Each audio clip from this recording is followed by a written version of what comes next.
not be as familiar, so these are just some of the things that I've done. Just attended webinars on Title I, on disappearance of educators of color, as well as with the new legislation in the state. I want to make sure that I'm well versed in AAPI history and the importance of us bringing that into our curriculum in the coming year. And so those are just some of the webinars I've attended from February to this time. Another level of learning for myself is attending workshops and attending programs where I'm learning, but it's more active and it's more engaging as opposed to just watching something or reading something. You're doing things hands-on, so it's more hands-on learning in the work. And so again, we just want to thank the board for continuing to support us, our participation in the New Jersey Consortium of Educational Equity. We're in the Central Jersey Consortium. There are several consortiums throughout the state. And since my last presentation, myself and other leaders throughout our district have attended workshops on creating democratic classrooms and engaging student voice, using the power of language to help students learn. And I was able to represent Dr. Anelli at one of the administrators' planning meetings to help us continue to talk about what topics do we need to focus on throughout the state and throughout Central Jersey in particular as we go into planning for next year's programs for DEI and equity. Additionally, as a part of that consortium, I have access to the University of Pennsylvania Equity Leaders Lunch and Learns, and these have been very beneficial where we're able to interact with authors and other equity leaders throughout the nation. And I've been able to participate in several of those throughout the year, and most recently since my last presentation. And I was very pleased to be able to take courses at Cornell in my recent completion of my diversity and inclusion certificate. Some things that I've done directly in our district since my last presentation. One of the workshops from Dr. Steve Constantino that many of our leaders and principals in the district attended was received just great feedback to the point where I said, you know what, we need to have a follow-up meeting with all the leaders who attended to really delve into what does family engagement look like in Piscataway. Are we meeting the goals that we need to meet? Can we dig deeper and do a better job of truly engaging our families? And so we had a follow-up meeting, and it also led to a subsequent meeting with Dr. Anelli, and we realized that we need to, just ramp it up a little bit, especially in this post-COVID world, really revisiting how we are engaging our families. And so that's going to be a focus as we move forward through this department. Many of the board members, I want to thank you for your support for the 2 equity summits. Those were just awesome events, and where we began to really have some difficult conversations, some conversations we don't normally have as a community. And for those who attended, we got excellent feedback. We received feedback from families, from students, and we want to continue moving forward in having those open conversations with our students, with our families, and with our staff. And finally, just last week, myself and my colleague in the DEI department, Noelle April, we had a presentation on the in-service day with our principals focused on inclusivity. We're pushing toward greater inclusivity throughout our district, but to make that happen on the school level, we have to start with our leaders. And so we started having those conversations, and those will continue through our summer leadership about truly making sure that each of our schools are truly inclusive for all of our students, all of our families, and for all of our staff members as well.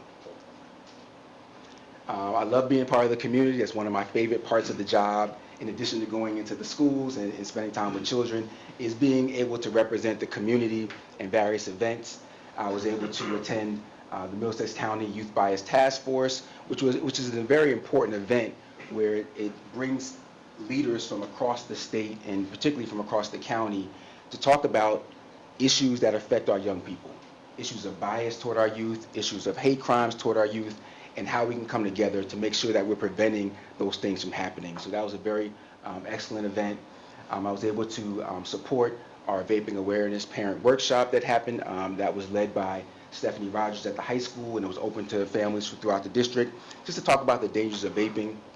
I was able to make a presentation at the Middlesex County Muslim Center, where I was able to represent the district. Ms. Lane was there as well. It was a wonderful event, and I was able to represent our district and talk about ways for our families to engage us as a community, as a school community, and the things that we're here for their community, how we can continue to increase that partnership between our Muslim community and our community at large and our school community. And many of us were able to, in the room, were able to attend the iftar event at the Muslim Center, which was an excellent event where we were able to learn about Ramadan and fasting.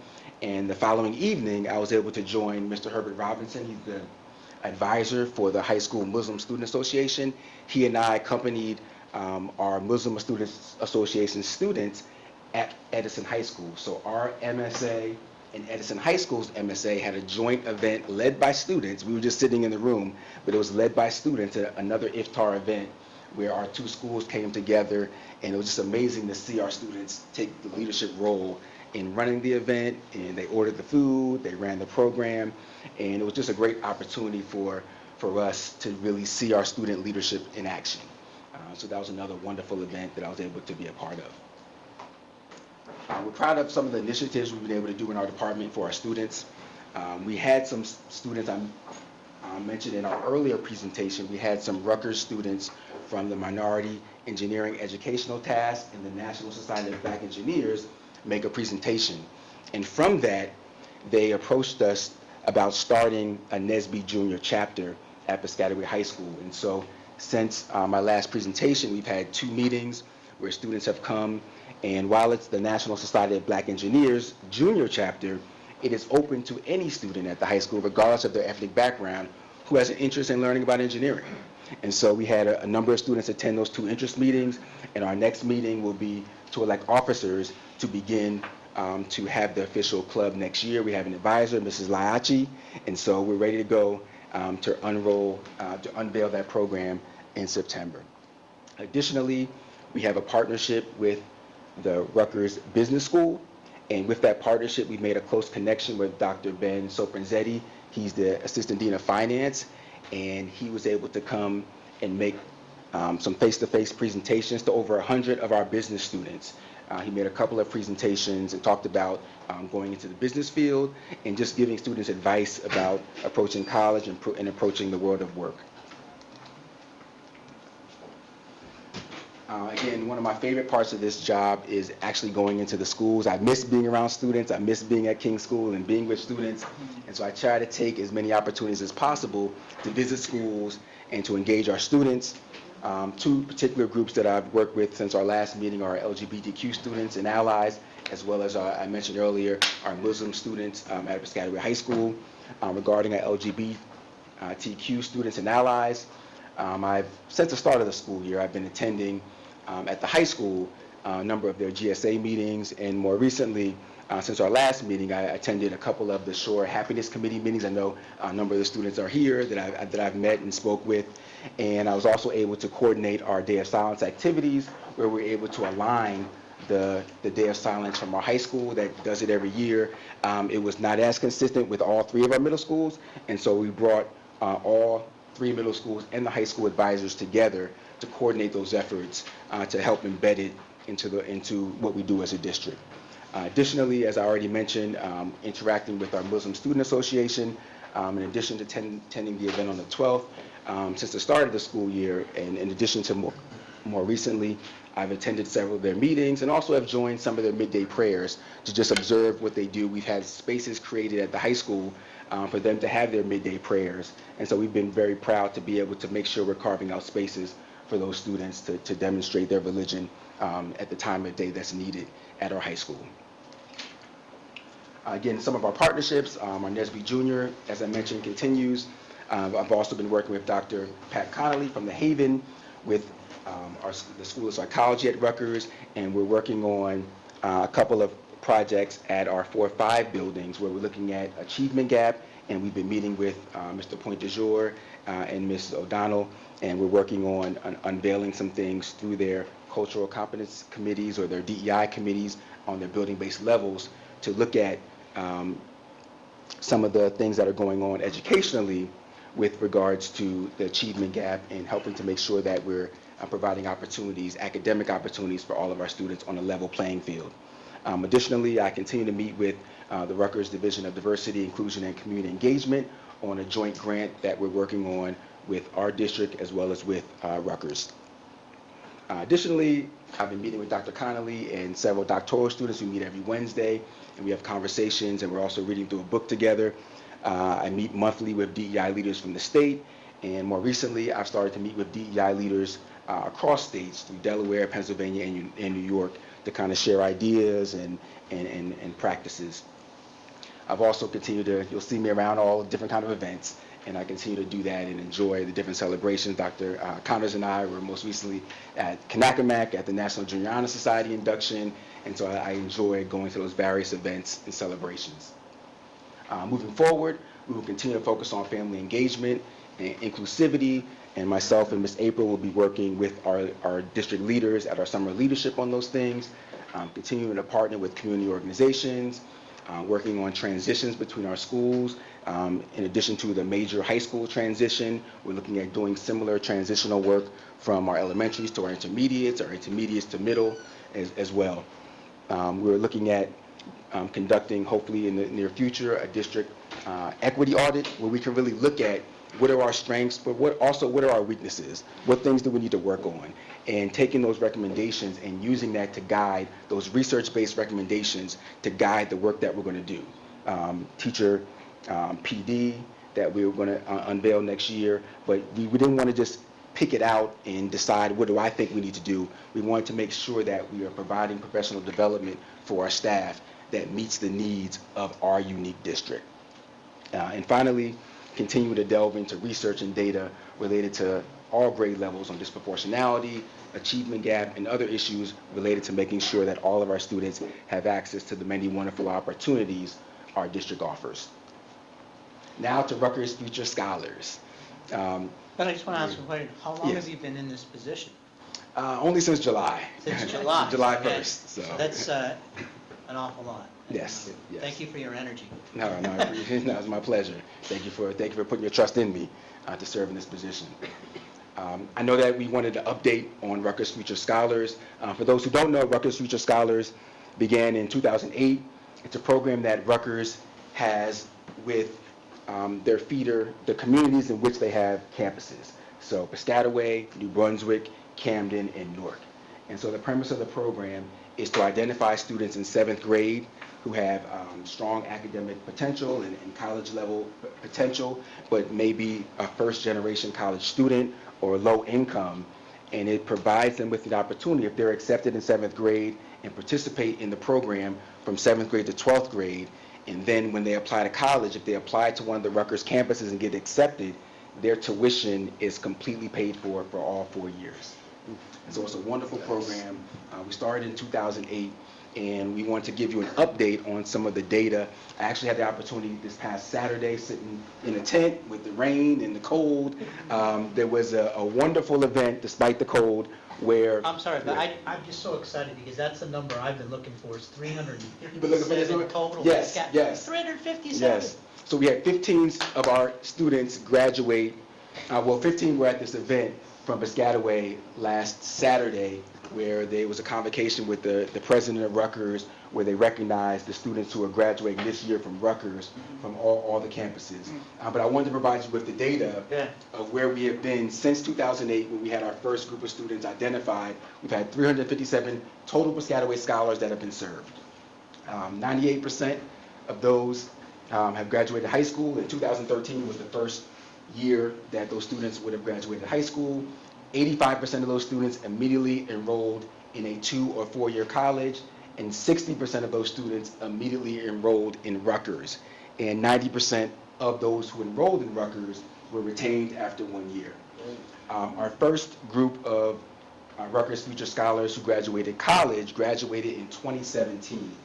And so about just over half of those students who initially enrolled in college graduated, and 68% of those who enrolled at Rutgers have graduated. So Rutgers does a phenomenal job of those students who do choose to attend Rutgers.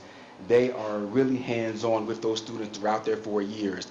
That's why you see that number is a little bit higher for those students that enter Rutgers graduating, because they really are hands-on with helping them make sure that they graduate. And Dr. Gray, if I could just add, during their high school years, once they're accepted into the program, it's not an easy thing to complete, right? Rutgers provides busing and classes during Saturdays, during the summer, and students who are committed to completing this program, it's not just a free gift there, right? They really worked hard during their high school years to be able to prove to Rutgers that they are Rutgers future scholars and they deserve this opportunity to come to their college for free. So Yes. we're really proud of those students who made it through the program, graduated high school, and began, their high school, their college careers at Rutgers or elsewhere. Yes.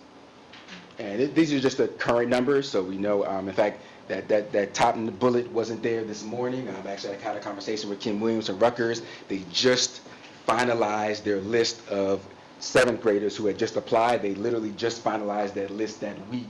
And so from Piscataway, 52 of our students were just accepted as the next cohort of Rutgers Future Scholars. And these are the numbers from our current 7th graders, and we'll be also, oddly enough, graduating 52 scholars this year on June 16th from Piscataway as well. But just remember, the premise of this years ago was identifying students in Piscataway who would be the first ones in their family to ever go to college. Yes. And it's just fantastic. Yes. All right. And just to close on a story, I was at the event last week, and there was a young lady who spoke, and what you hear a lot of future scholars say is once a scholar, always a scholar.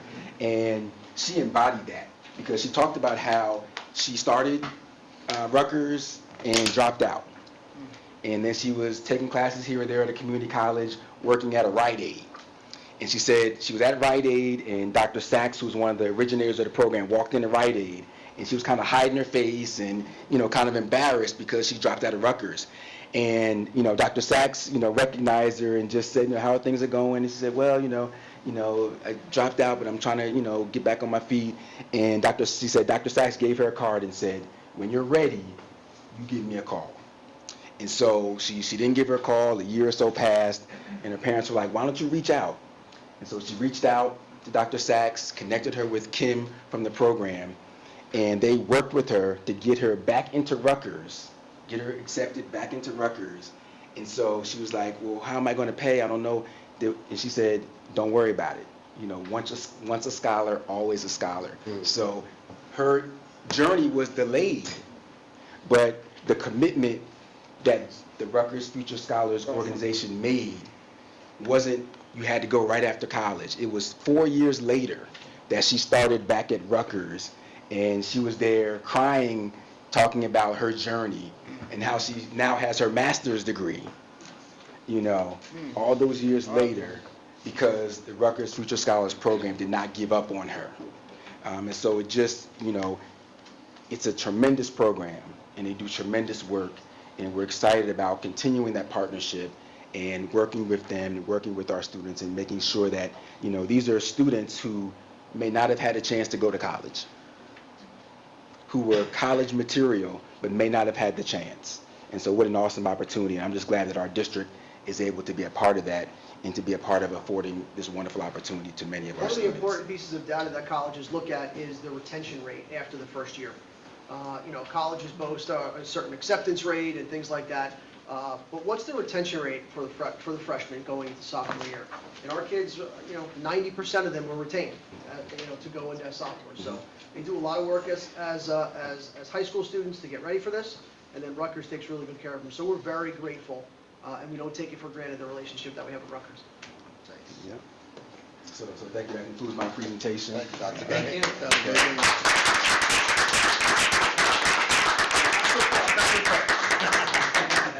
Question. I wasn't gonna leave. No, in all honesty, this is a tremendous program.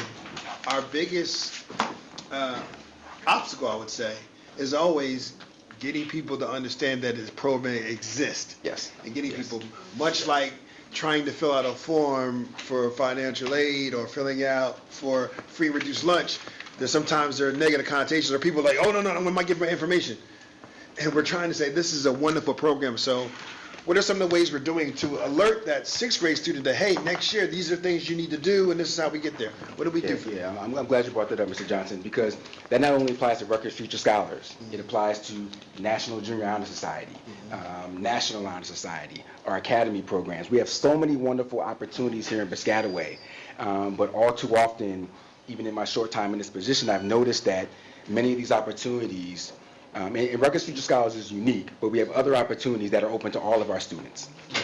And all too often, when you look at the data, it does not reflect the diversity of our district, many of these opportunities.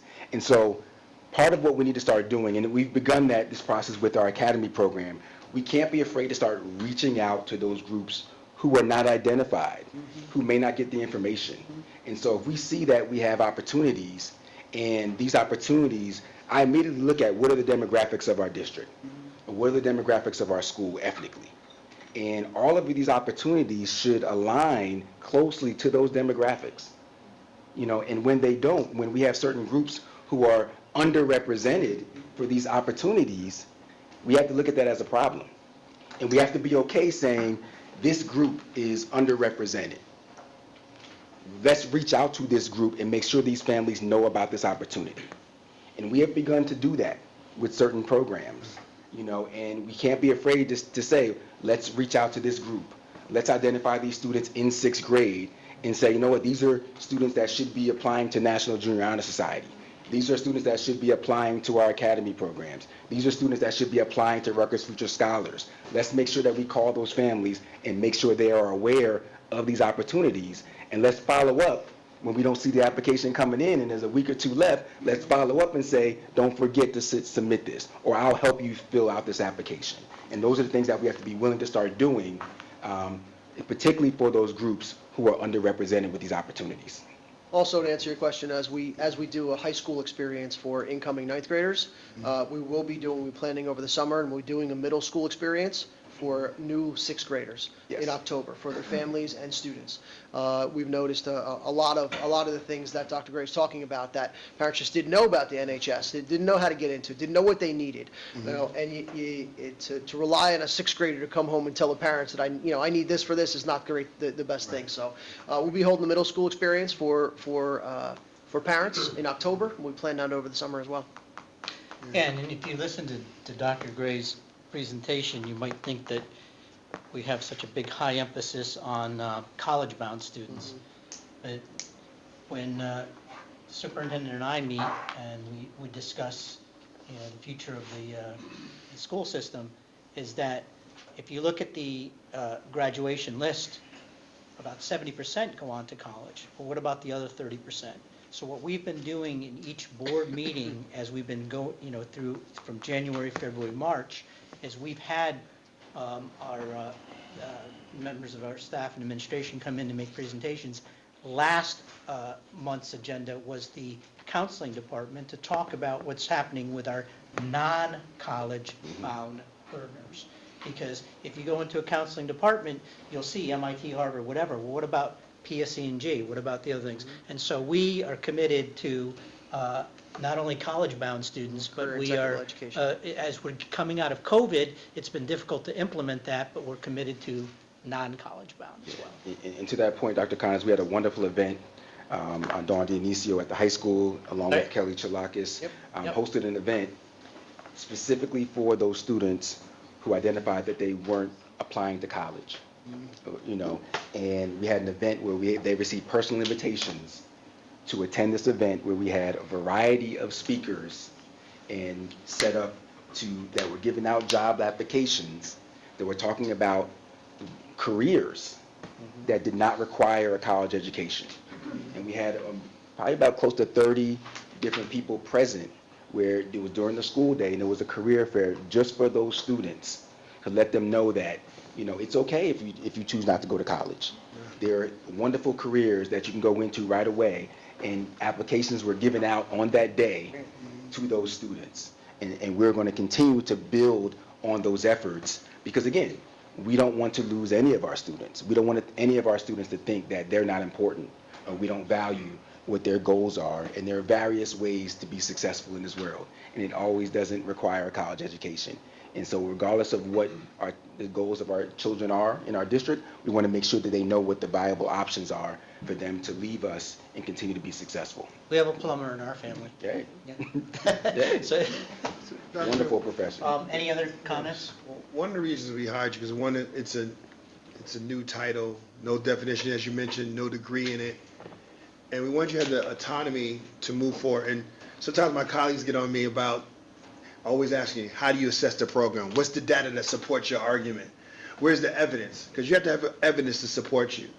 And when you moved your transition, one of the things you did, and one of the reasons we hired you, is you looked at data and saw that there were students that were unrepresented.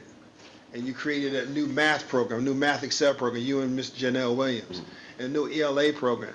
And the thing that resonates with me there, you were talking about students and their voices. And you talked about community engagement.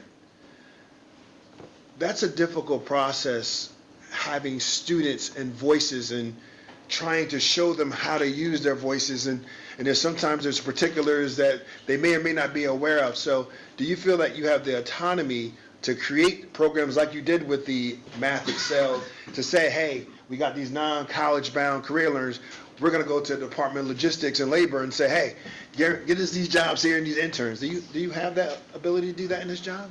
Yeah, Dr. Nelly has given me a lot of autonomy to be able to look at data and address what the needs are. And I try to spend time, and going into next year, I will spend more time in school talking with students because I do want to hear what they have to say, and also let students know that, we're hearing you. Doesn't mean that we can always do everything that you want us to do, but we're listening, and this is what we can do. So it's not going to be that we cannot do anything that you want to do, but we may not be able to do everything that you want us to do. But let's have this conversation, because even as an adult, I can't just do anything I want to do. I still have to answer to Dr. Anelli and to the board. But more times than not, Dr. Anelli says, yes, you can do this. But there's times when he says, no, you can't do this, but you can do this. And so I want to have those conversations with students, to let them know that we are listening to them, we value their views, but also being responsible to let them know this can happen for this reason, this may not be able to happen for this reason, or we have to table this for now, and we can do this at another time. And so it's having those real conversations with students and being honest with them, and that's important as well. Thank you. Dr. Grant? Yes, Final yes, question. Ms. And I know Dr. Dawson is still here with us, so thank you so much.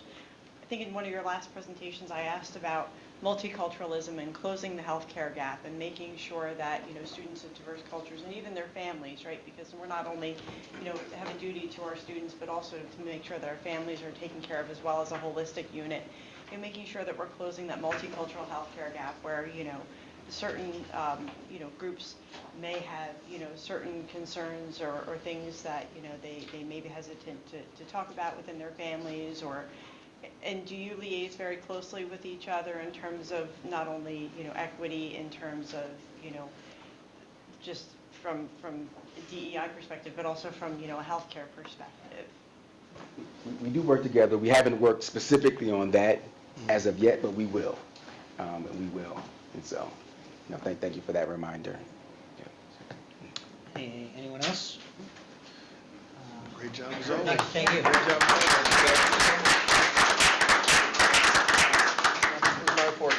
Thank you, Dr. Anelli.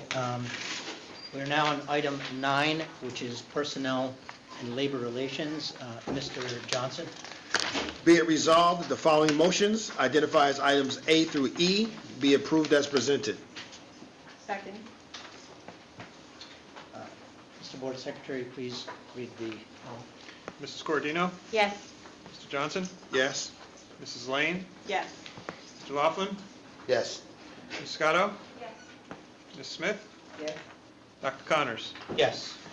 Motion's carried. Thank you. We're now on item 10, which is committee reports. Since our last meeting, we've had 2 committees meet. We've had the Fiscal Plannings and Operations Committee, and we have had the Policy and Legislative Committee.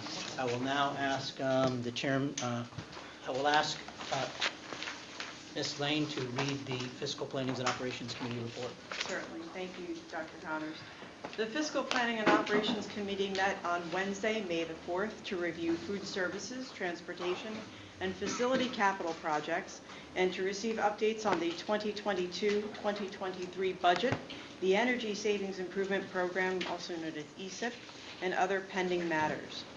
For the 2022-23 budget, Mr. Oliveira informed the committee that all budget information has been added to the website and that the 2022-23 fiscal year was opened on Systems 3000. The committee reviewed health benefit renewal information and supported renewing Meritain as the TPA for the district. And Mr. Oliveira, just the TPA, if you would, please. Third-party administrator. So Thank since we're insured, they just run the management for us. Okay. The ESIP update, solar PPA, 5 locations were successfully interfaced with the PSEG grid during spring break. 3 schools continue to experience supply chain issues. The district is considering options to request a TREC deadline extension from the BPU. Honeywell projects, water conservation work has begun in the evenings. Building envelope and LED lighting work is ongoing. Preliminary work has begun on the mechanical upgrades, building management system, and cogeneration ECMs and equipment has been ordered.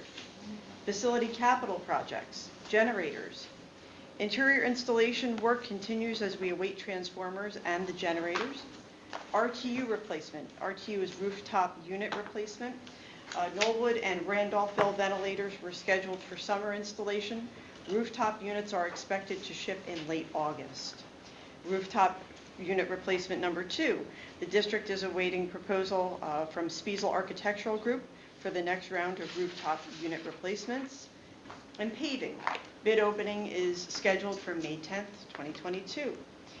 And transportation, Mr. Oliveira updated the committee on Layla Transportation's decision to decline renewal due to the consumer price index adjustment limit of 1.9%. Routes will be reviewed for efficiency and put out to bid. Food services update. Mr. Oliveira discussed the recommendation to renew the food service management company contract with Sodexo and the food service observation contract with Advocate. The district will not be extending its vended meal contract with the Academy for Urban Leadership for 2022-2023. New Jersey School Business legislative update. Mr. Oliveira discussed his observation of the Assembly budget hearing as presented by DOE Acting Commissioner Angelica Allen McMillan. Dr. Connors discussed legislative bills in various stages of the committee hearing and approval process. And finally, business office update. The committee discussed revising the district's investing policy, wellness committee activities, and upcoming update from Synergistic. And that concludes the FP&O report. Thank you. Thank you, Ms. May I have any comments? I would just have one, I sit on the committee as well, under the business office update, is that we have an opportunity and under the district's investing policy, that is something that we're exploring, something that the Board of Education can do, and something that we will be considering. The next committee that met was Policy Legislative, and Ms. Smith? Thank you. The Policy and Legislative Committee met on Thursday, May 5th, 2022, to review policies about students' assessments, graduation, and political activity, and to review new public law regards to IEPs. Meeting schedule. The committee discussed and agreed to alter its meeting schedule to every other month. Policy and Regulation 2622 regarding student assessments. Mr. Rubin reviewed the Strauss-Esme updates version of an earlier policy and regulation to align with recent revisions to the administrative code regarding student assessments. The committee approved the policy and regulation for first reading. Policy 5460 regarding high school graduation. Committee members